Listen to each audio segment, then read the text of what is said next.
Okay, today we're going to take this Wi-Fi Ranger and put it up on that roof. Come on.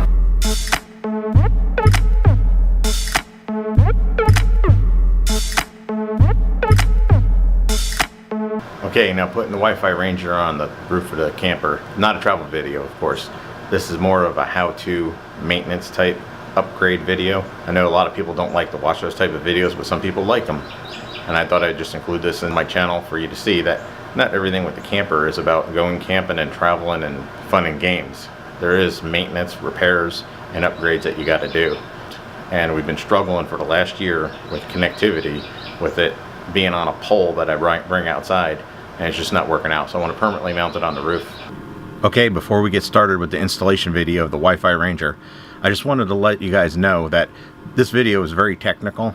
And it was starting to run a little long when I was doing the editing and putting it together. And I had to make a decision. Did I want to cut out some of the detailed parts, or do I want to split it into two halves? And I decided to split it into two halves. I think the detailed parts are what make a video so that you actually understand what you're getting involved with when you're doing any kind of an upgrade or repair.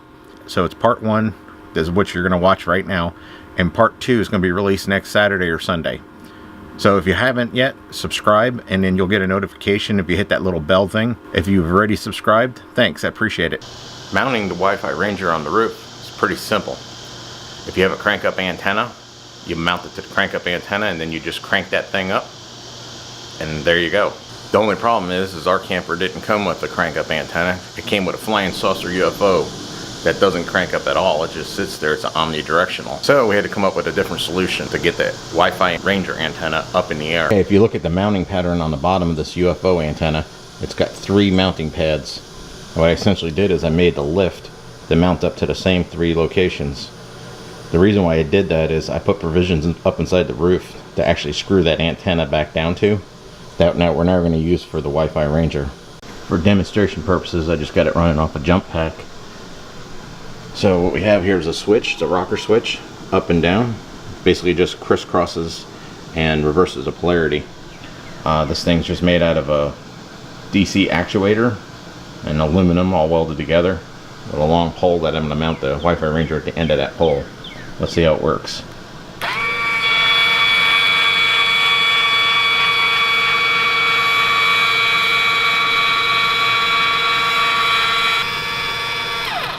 And it stops automatically on its own when it gets up to the full upright position. And then push the button the opposite way. And it just goes down and it settles down onto that little perch.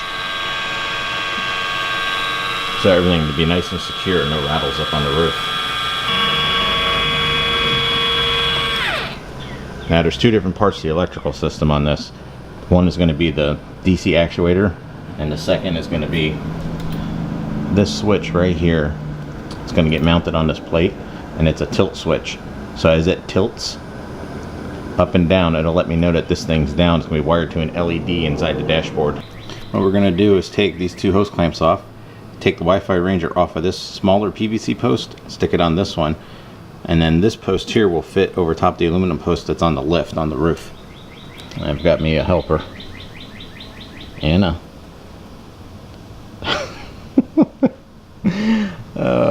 No project's complete without a poodle. And there we have it. It's attached to the fatter post. That'll fit over top of the aluminum pole that's on the lift. Alright, let's mark this thing, get it ready for cutting.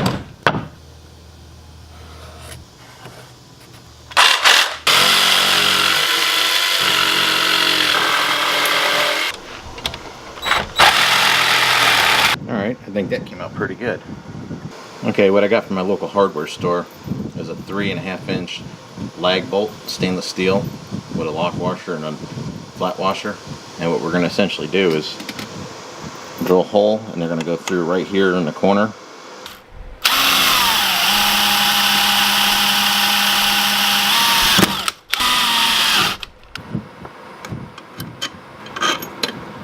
Perfect. Clean the surface with some rubbing alcohol. Alright, I got it stuck down on a slight angle. Let's see how it works. And the reason why I did that slight angle was if I'm parked on an uneven surface, it won't be lit up and give me a false reading.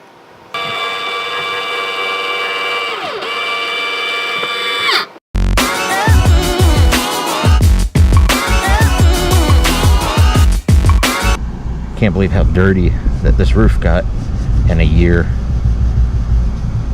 You see that this is like a mounting pad that I had underneath the silicone covering on the roof. It's a self-peel and stick material. We got this one, and that one up here. So we should have wood underneath those 3 locations, and they should line up with the mounts on the antenna lift. There, now we can kind of see how it fits on its mounting pads. And then a third one back there.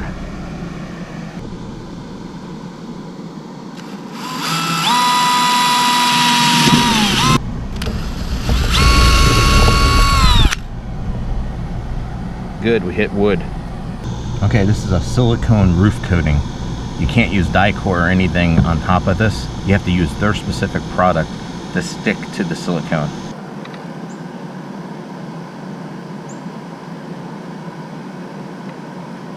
I put sealant underneath where I'm mounting it just to give it some cushion and also to help glue it down even though it's getting lag bolts. The hardest part now is trying to figure out where the hole is that I drilled to put the lag bolts in. So I'm going to use the drill bit as a pilot to try to find it.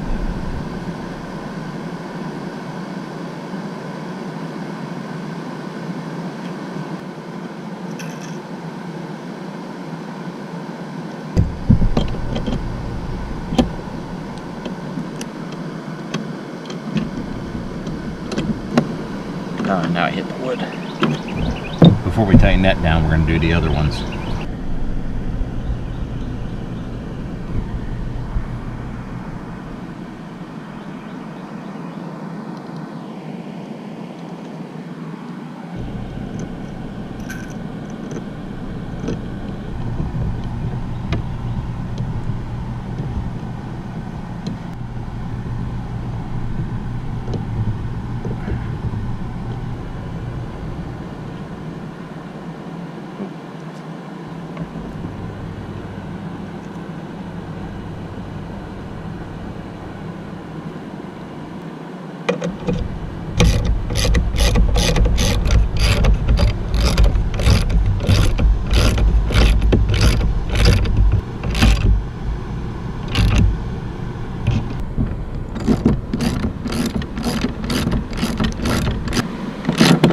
Feel it snug up nice and tight.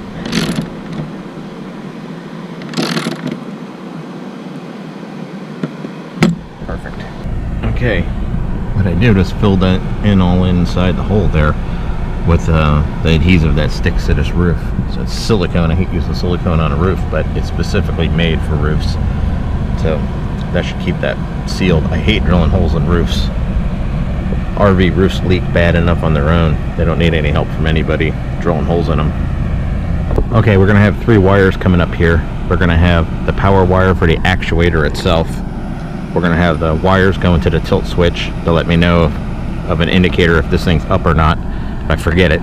And then the third wire is gonna be a communication wire coming from the outside Wi-Fi Ranger antenna going to the inside Wi-Fi.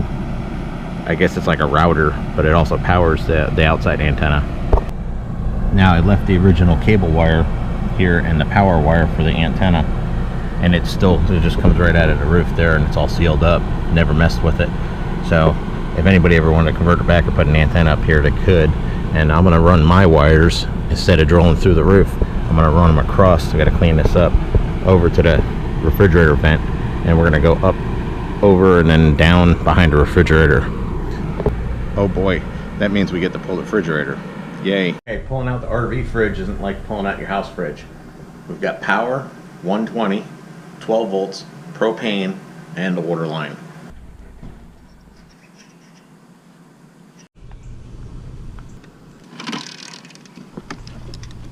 The 110 simple, we just unplug it. Let's remove the water line.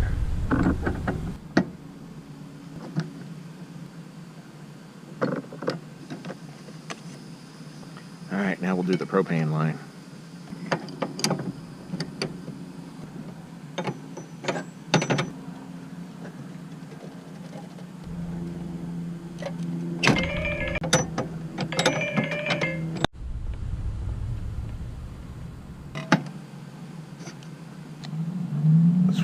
tape over that, keep any dirt from getting in there. And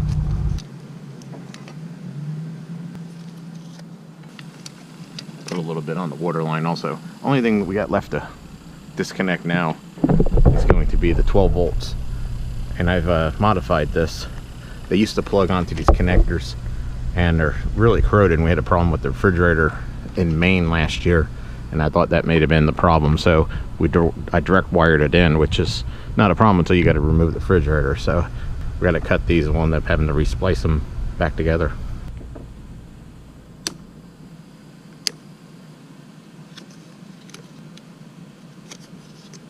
Okay, the rest of the connections are on the inside. Okay, on the inside, all these screws all the way around the perimeter are going to have to come out. And there's a bracket across the bottom. We'll take a look at that. In order to get the fridge out, we got to pull this bottom plate off. Okay, the refrigerator is essentially, everything's all unscrewed, so it should pull right out. The only problem is, look how high off the ground it is.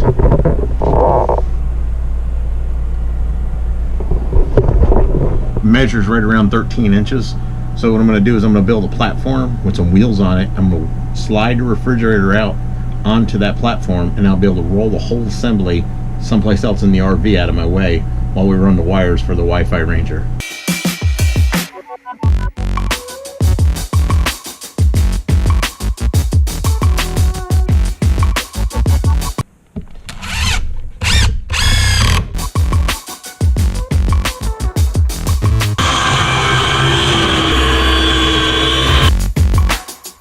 Look at that. That's not bad. We're right there, almost level with the floor. So the refrigerator should slide out right onto this cart. Was not looking forward to pulling this fridge out, but we're going to do a modification to the refrigerator at the same time. I added some fans to it. One fan has already died, and the second fan sounds like a box of rocks. So we're going to change those fans and add some more fans to it. So the cooling capacity of this refrigerator will be increased, especially since we're talking about going to Death Valley this year.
Okay, let's take a look at the 4 wires that we're going to run up to the roof behind the refrigerator. Alright, this wire's low loss RG6. This is for a future cellular booster.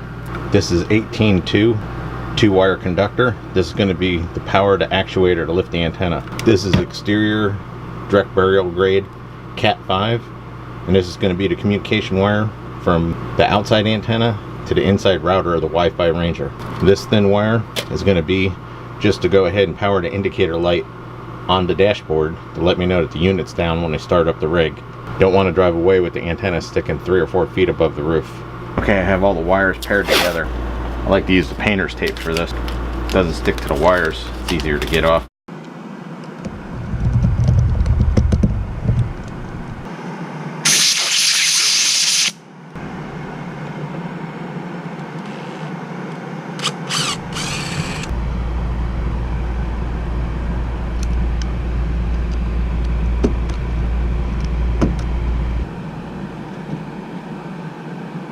I think that'll be big enough to get the Cat 5 connector through. That's the biggest connector, the rest of it's just wires.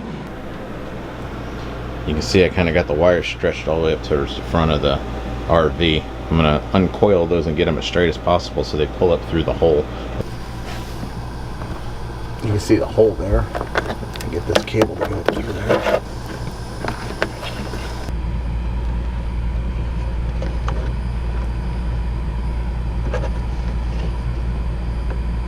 Okay, the power wire and the indicator light wire only got to come to somewhere around the base, but the Cat 5 wire's got to go up towards the top of the pole.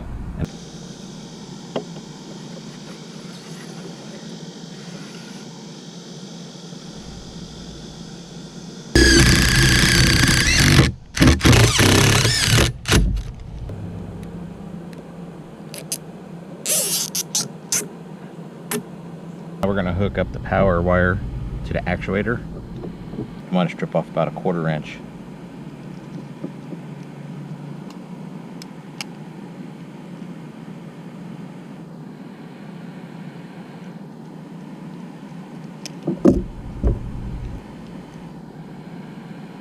If you haven't put your heat shrink on yet, you better put it on now or you won't be able to get it on.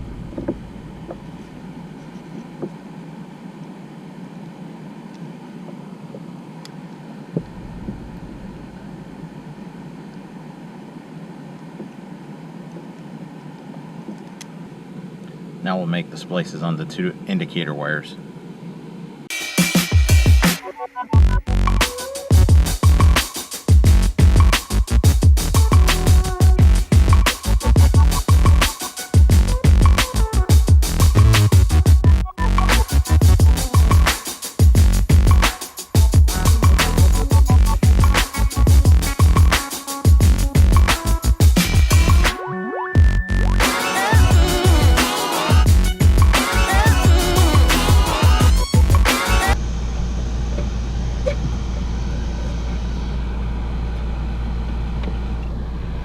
Before I go too much further, I want to go ahead and hook some stuff up, raise the lift, and we're going to hook up the Wi-Fi Ranger, make sure everything works. Let's raise this thing up.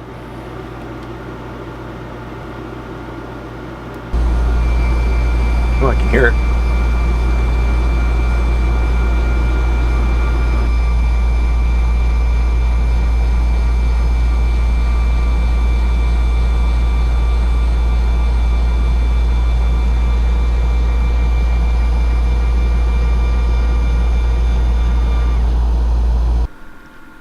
Okay, that's it for part 1. Stay tuned for next week. We'll have part 2 released probably either Saturday or Sunday. Thanks for watching.